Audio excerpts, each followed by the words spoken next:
नमस्कार. रामकृष्ण हरी मंडळी. कर्नाटकच्या विजयनगरचा राजा कृष्णदेवराय पंढरपूरला विठ्ठलाच्या दर्शनासाठी आला. पांडुरंगाचं मनोहर रूप बघून तो अगदी मग्न झाला आणि विठ्ठलाला त्यांच्यासोबत कर्नाटकला येण्याची विनंती करू लागला. भक्ताची तळमळ बघून भगवंत प्रसन्न झाले आणि म्हणाले की मी तुझ्यासोबत येतो, पण माझी एक अट आहे. ज्या दिवशी तू माझ्या भक्ताचा अपमान करशील त्या दिवशी मी पुन्हा पंढरपूरला निघून येईल. पांडुरंग विजयनगरला जाऊन राहायला लागले. इकडे वार्ता एकनाथ महाराजांचे पंजोबा भानुदास महाराज यांना समजली. ते तडक पायी पायी कर्नाटकातल्या विजयनगरला जाऊन पोहोचले. राजाच्या महालाजवळ उभे राहिले, परंतु सैनिक त्यांना काही आत येऊ देईनात, विठ्ठलाचं दर्शन घेऊ देईनात. ते बाहेर तसेच रात्रभर उभे राहिले.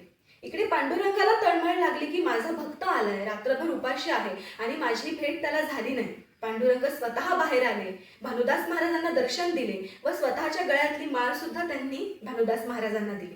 दुसऱ्या दिवशी महाराजांनी पांडुरंगाचा हार चोरी केला, या चोरीच्या आळाखाली त्यांना सुळेवर द्या अशी शिक्षा राजानं ठोठावली. भगवंत प्रकट झाले व म्हणाले की राजा, तू चुकलास. माझा भक्ताचा यामध्ये काहीच दोष नाहीये.